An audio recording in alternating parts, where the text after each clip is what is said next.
Assalamualaikum teman-teman, seperti biasa sebelum mulai Mimin mendoakan semoga teman-teman semua selalu dalam keadaan sehat walafiat.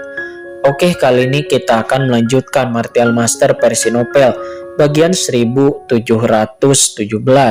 Bagi yang baru bergabung, selamat bergabung, dan bagi yang belum subscribe, subscribe dululah agar Mimin tambah semangat lagi nih bikin videonya.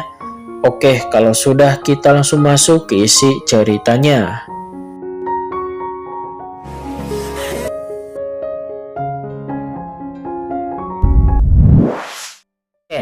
Bayangan tubuh Dharma Anda ini telah memadatkan aturan dunia bawah yang tak terhitung jumlahnya. Tubuh Dharma ini lebih menakutkan dan lebih mengerikan daripada tubuh Dharma manapun yang diketahui oleh bawahan. Di dunia bawahku ini, bawahan tidak pernah melihat bayangan tubuh Dharma yang lebih kuat selain milik Anda, Tuan Muda Chen. Kata Seribu Tulang dirinya saat akrab dengan alam penglihatan mistik. Bayangan hantu tubuh Dharma di belakang Qin-Chen sudah sangatlah sempurna. Dapat dikatakan bahwa dia telah melihat bayangan tubuh Dharma paling kuat dalam sejarah. Akan tetapi bagaimana mungkin masih ada sesuatu yang hilang? Apakah tubuh Dharmaku adalah yang paling kuat di dunia bawah? Gumam Qin-Chen. Segera kata-kata Seribu Tulang menggerakkan hati Qin-Chen. Di antah berantah, dia mendapat kilasan inspirasi. Seolah-olah dirinya telah memahami sesuatu, tetapi itu seperti lapisan tipis yang memisahkannya, mencegahnya untuk mengintip esensinya. Apa sebenarnya itu? Qin-Chen menjadi cemas. Berdentum pada saat ini, tubuh Dharma Dewa di belakangnya terus-menerus berosilasi dengan niat membunuh yang mengerikan, dan niat membunuh yang mengerikan langsung memasuki tubuh Qin-Chen. Dalam sekejap tubuh Qin-Chen mengeluarkan suara retak dan permukaan tubuhnya, retakan yang jelas terdengar. Dan tubuh fisiknya perlahan runtuh di bawah niat membunuh yang mengerikan ini. Ekspresi Qin-Chen langsung berubah. Dirinya hampir tidak dapat menahan kekuatan tubuh Dharma para dewa di belakangnya. Jika dirinya tidak dapat melangkah ke alam para dewa yang tak terhitung jumlahnya dan bergabung dengan tubuh Dharma Dewa di belakangnya, maka tubuhnya akan runtuh langsung di bawah hantu para dewa. Jika dirinya terus berjuang, maka jiwanya akan berserakan. Pada saat itu, Qin-Chen mungkin akan menjadi orang transenden pertama di alam semesta yang dimusnahkan oleh kekuatan sosok tubuh Dharma Dewanya sendiri. Sebenarnya, bahkan jika ahli teratas transenden tingkat 2 gagal untuk menerobos, mereka tidak akan terluka oleh kekuatan tubuh Dharmanya sendiri. Bagaimanapun, kekuatan seperti tubuh Dharma itu berasal dari diri mereka sendiri dan tidak akan mengalahkan diri mereka sendiri. Akan tetapi Qin-Chen berbeda. Kekuatan penampilan tubuh Dharmanya telah memadatkan kekuatan ahli-ahli kuat yang tak terhitung jumlahnya di seluruh dunia bawah. Itu telah jauh melampaui batas yang dapat dikendalikan Qin-Chen sekarang.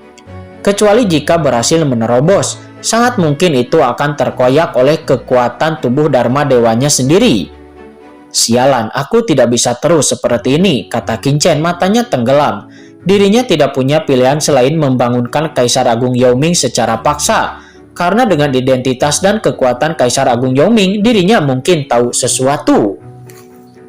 Tuan Muda Chen, sebaiknya Anda bertanya kepada Xiao Xiao terlebih dahulu. Mungkin Xiao Xiao tahu sesuatu, kata Seribu Tulang. Dia buru-buru mengingatkan. Melihat retakan terus-menerus di tubuh Qin-Chen, Seribu Tulang pergi dengan tergesa-gesa. Yah, benar. Qin-Chen terkejut. Ini benar-benar solusi. Meskipun basis kultivasi Xiao Xiao sangat lemah, akan tetapi pengetahuan yang Xiao Xiao tunjukkan sebelumnya telah melampaui Seribu Tulang yang tidak dapat dinilai dengan akal sehat.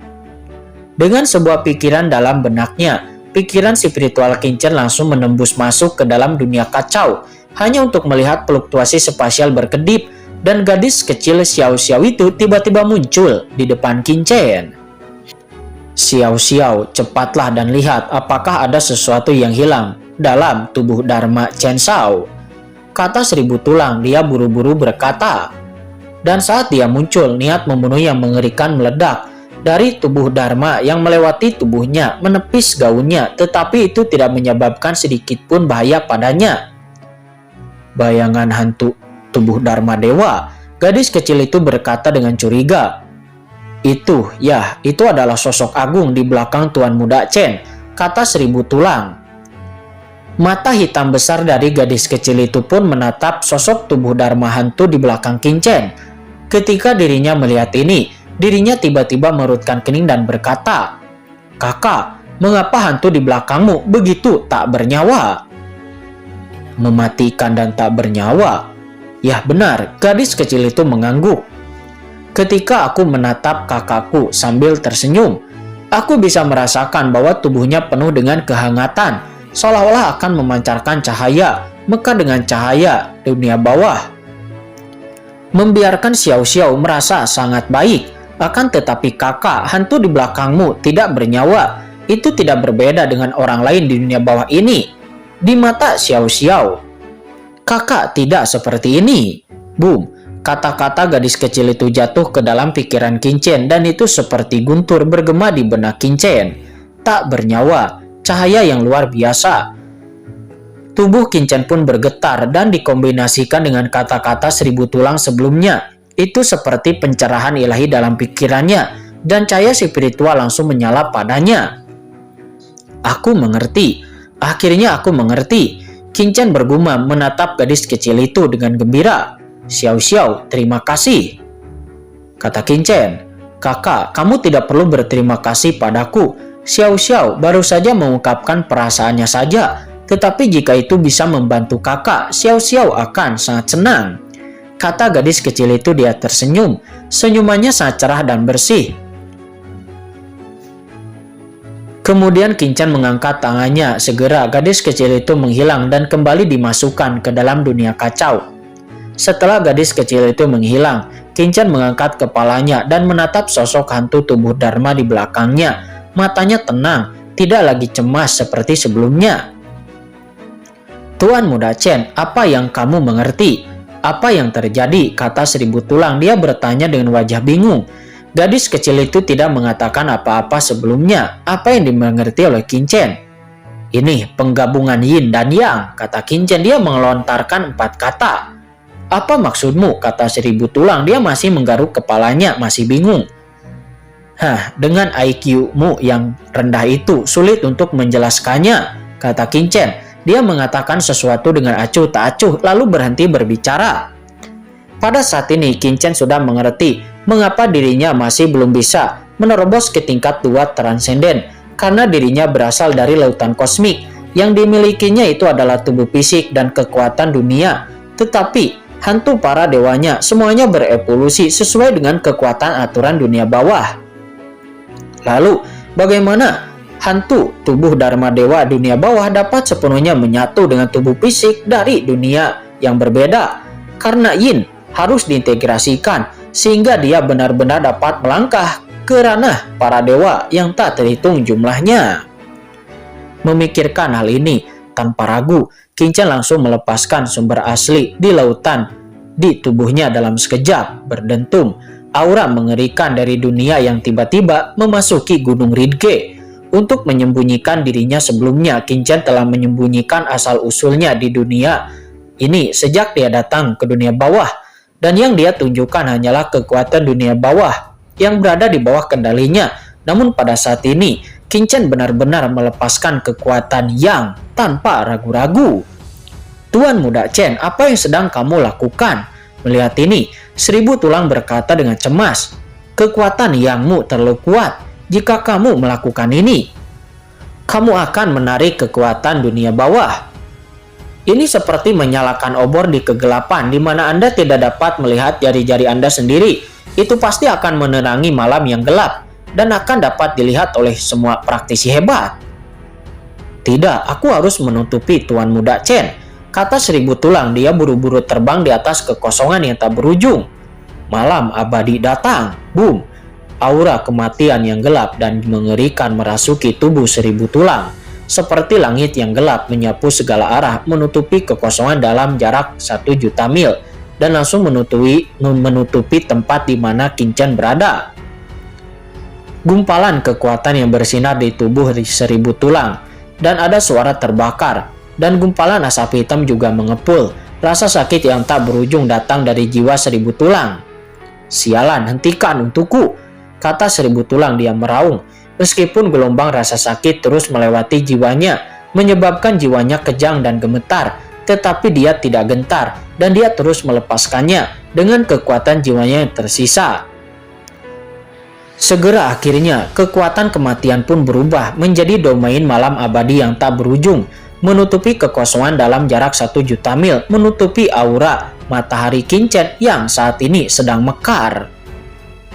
Sekarang mereka sedang dilacak oleh para ahli kuat seperti Dewa Kematian, para penguasa area terlarang di pemakaman terlarang. Suasana dunia begitu kuat pasti akan dirasakan oleh para ahli kuat itu. Dan Tuan Muda Chen sekarang berada pada saat kritis terobosannya. Jika mereka tiba-tiba muncul, maka itu akan menyebabkan bahaya bagi Tuan Muda Chen. Untung saja ini adalah pegunungan Ridge, dan ada keluhan yang tak ada habisnya di sini. Ditambah dengan perlindunganku, energi yang dari Tuan Muda Chen tidak akan terlalu banyak keluar. Jika tidak, itu akan merepotkan, kata seribu tulang melihat sejumlah besar jiwa-jiwa yang kesal di sekitarnya. Seribu tulang menghela napas lega. Gunung Ridge mengandung aura mengerikan dari jiwa-jiwa yang dijolimi, yang dapat menutupi sebagian besar aura Tuan Muda Chen di dunia bawah. Tentu saja seribu tulang lebih beruntung karena ini adalah tempat telantar. Jika Tuan Muda Chen melakukan ini di tempat lain dunia bawah, maka itu mungkin akan menarik perhatian ahli tingkat kaisar. Di dalam kegelapan, dia merasakan tampaknya ada takdir tertentu yang membuat Qinchen datang ke tanah telantar, yaitu untuk menghindari persepsi semua ahli tingkat kaisar. Berdentum di bawah pegunungan Ridge, saat ini Qinchen tanpa hati-hati melepaskan asal-usulnya sendiri dari dunia yang yaitu lautan kosmik, gemuruh, napas yang membakar menyebabkan banyak jiwa yang ada di pegunungan Ridge melolong kesakitan. Tetapi di tengah rasa sakit ada sedikit kelegaan. Banyak jiwa dalam radius 10.000 mil diterangi oleh kekuatan Qinchen. Menghilang dalam sekejap, itu menghilang ke kehampaan satu demi satu. Dan sebelum menghilang, jiwa-jiwa yang penuh dendam ini menatap Qinchen dengan penuh rasa hormat, menunjukkan rasa terima kasih yang tak terhingga, dan memberi hormat kepada Qinchen sedikit. Mereka adalah makhluk-makhluk dunia bawah yang tak terhitung jumlahnya, yang jatuh di masa lalu. Setelah kematian, jiwa mereka berubah menjadi jiwa-jiwa yang tak adil dan berada tetap di sini. Dan mereka tidak akan pernah terlahir kembali. Akan tetapi sekarang, kekuatan Qinchen telah membebaskan mereka semua dari siksaan dan rasa sakit yang tak berujung ini, memungkinkan mereka untuk kembali ke surga dan bumi, dan juga kembali ke asal mula dunia bawah. Itu sama saja dengan anugerah regenerasi. Dan ketika jiwa-jiwa yang penuh dendam ini menghilang, untayan-untayan jiwa-jiwa yang penuh dendam yang tersisa berlama-lama di segala arah, sebelum kemudian berubah menjadi benang sutra, lalu perlahan-lahan memasuki tubuh Qinchen, memperkuat kekuatannya. Namun Qinchen terus menutup telinga terhadap yang terjadi di sekitarnya dengan ekspresi serius di wajahnya, sambil mencoba yang terbaik untuk memobilisasi kekuatan dunia yang. Kekuatan semua fenomena yang terbentuk dengan menyatukan dirinya dengan asal mula surga tiba-tiba bangkit. Boom. Sebuah pemandangan yang tidak dapat dipercaya terjadi. Di belakang Tuan Muda Chen, sosok hantu atau sosok tubuh Dharma Dewa lainnya pun muncul. Hantu para dewa tubuh Dharma yang agung mendominasi dan luas, mekar dengan cahaya yang tak berujung, membentuk kontras yang sama sekali berbeda dan tajam dengan hantu para dewa tubuh Dharma yang dilepaskan Qinchen sebelumnya. Apa? Dua bayangan dewa tubuh Dharma? Apa-apaan ini? Kata seribu tulang. Dia tidak bisa menahan diri untuk tidak melontarkan kata-kata itu. Setelah menjalani sebagian besar hidupnya, semua guncangan di kehidupan sebelumnya tidak sebanyak hari ini. Karena bagaimana mungkin seseorang memiliki dua bayangan hantu tubuh Dharma Dewa? Akan tetapi sekarang dirinya telah melihatnya sendiri. Saat ini, tubuh Dharma yang satu mewakili hantu para dewa, dan yang lainnya mewakili hantu dunia bawah. Kedua, Tubuh Dharma itu berdiri tegak di antara langit dan bumi, memancarkan cahayanya sendiri. Dan hantu tubuh Dharma di dunia bawah jelas lebih tinggi daripada hantu tubuh Dharma di dunia kosmik atau yang. Sementara di bawah, Kincen menatap kedua tubuh Dharma itu dengan ekspresi matanya yang tenang. Di alam semesta asli dan dunia bawah, dirinya telah memadatkan dua tubuh Dharma yang berbeda. Kedua tubuh Dharma itu mewakili satu yin dan satu yang. Itu mewakili lautan semesta dan dunia bawah. Dan mereka adalah kekuatan yang sama sekali berbeda. Singkat cerita, Kincen telah berhasil memadukan dua tubuh Dharmanya itu dan membuat mereka pusi dengan sempurna. Dan setelah itu, seketika saja Kincen menerobos ranah transendensi tingkat 2. Segera aura di tubuh Kincen terus meningkat pesat setelah dirinya menerobos transendensi tingkat 2. Kincen merasa tingkat kultivasinya meningkat pesat dan kekuatan mengerikan melonjak yang setidaknya puluhan atau bahkan ratusan kali lebih kuat daripada transendensi puncak tingkat pertama. Selain itu, kekuatan ini masihlah meningkat, bahkan saat ini jiwanya pun meningkat. Perasaan penuh kekuatan yang mengerikan meningkat pesat. Ini hampir membuat Kincen mengira dirinya sedang dalam mimpi. Dirinya telah mengalami banyak terobosan dan promosi, dan juga banyak peningkatan kekuatan. Tetapi Kincen tidak pernah merasa segila dan sejelas ini. Perasaan ini bahkan lebih baik daripada saat dia menerobos dari ranah supreme ke ranah transenden. Akan tetapi yang satu adalah terobosan tingkat besar, yaitu dari ranah supreme menuju ranah transenden. Dan yang lainnya, ini sekarang hanyalah terobosan tingkat kecil, dari ahli transendensi tingkat pertama menuju ke ahli transendensi tingkat kedua. Akan tetapi mengapa ada transformasi dan perubahan yang begitu menakjubkan? Namun saat ini Kincen tidak dapat mengontrol sebanyak itu lagi, karena napas dunia bawah yang terus-menerus tidak menghilang segera setelah menembus penghalang transendensi tingkat 2 Kincen. Tetapi itu sekali lagi berdampak pada tubuh dan jiwa Kincen. Meridiannya yang robek sembuh dengan kecepatan yang mencengangkan. Tubuh yang hampir roboh sebelumnya pun juga pulih dengan cepat, dan kekuatan di tubuh Kincen semakin meningkat. Dan yang paling mengejutkan Kincen adalah setelah dirinya mengendalikan kekuatan semua fenomena, riak terbentuk di sekelilingnya, dan kemudian momentum yang sulit dipahami perlahan meluas keluar. Ketika momentum ini memenuhi tempat-tempat tertentu, Kincen tiba-tiba merasa bahwa dirinya bisa mengendalikan segala sesuatu di dunia itu sepenuhnya di bawah kendalinya. Ini bidang keteraturan, bagaimana mungkin, kata Kincen. Dia terkejut sesaat. Apa yang sebenarnya terjadi? Kekuatan domain hanya dapat dibentuk ruang unik setelah menembus transendensi tingkat 3. Dan ini adalah bagian paling menakutkan dari ketika seorang ahli menerobos transendensi tingkat 3. Akan tetapi sekarang Kincen baru saja menerobos transendensi tingkat 2. Namun kenapa Kincen dapat membentuk alam keteraturannya sendiri? Apa yang sedang terjadi? Kincen pun tercengang. Sementara Kincen terkejut, aura di tubuhnya masih menyebar. Pada saat ini, domain Kincen tidak hanya meluas beberapa kali lagi, tetapi juga mulai meningkat pesat. Napas tak berujung terus mengalir ke tubuh Kincen, dan seluruh pegunungan Ridge berubah menjadi dojo Kincen. Energi jiwa yang dirugikan dan atmosfer dunia bawah memadat di sini selama ratusan juta tahun, akan tetapi sekarang menjadi makanan bagi Kincen untuk meningkatkan kultivasinya dan memperkuat pondasinya sendiri. Badai yang tak terhitung jumlahnya melonjak di pegunungan Ridge, dan Kincen baru saja menyerapnya seolah-olah dirinya tidak akan pernah puas. Tes.